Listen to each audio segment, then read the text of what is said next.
On revient sur les événements de cette semaine concernant les rapports entre Gaza et Israël. La première chose, à mon avis, qu'il faut faire, enfin, dans mon point de vue, et comment ça sera le cas à l'avenir probablement, c'est de se servir d'un cadre psychologique. Il faut avoir le réflexe psychologique.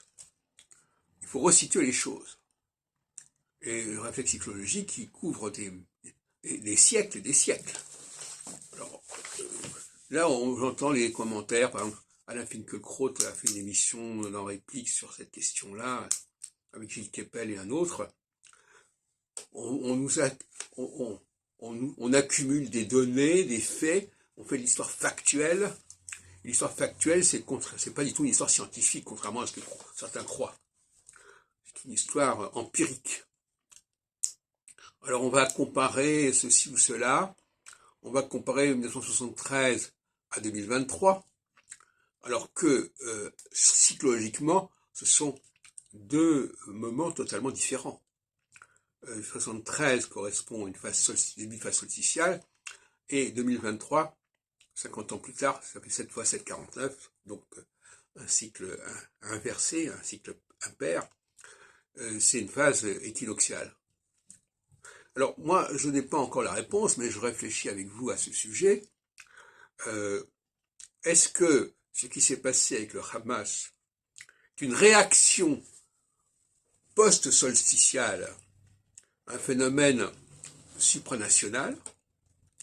Et dans ce cas-là, il s'agit là d'un acte, comme on en connaît un certain nombre. En début de phase, il y a une réaction contre la nouvelle phase. Et à mon avis, c'est ce qui s'est passé. C'est pas le contraire.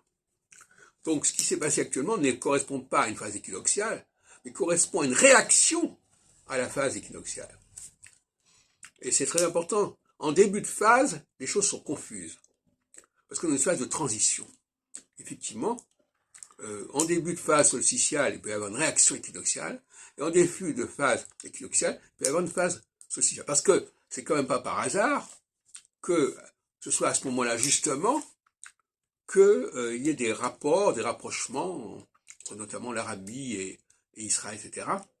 Et on voit bien que les Palestiniens ne veulent pas être oubliés et veulent se manifester et veulent contraindre les choses à se faire autrement.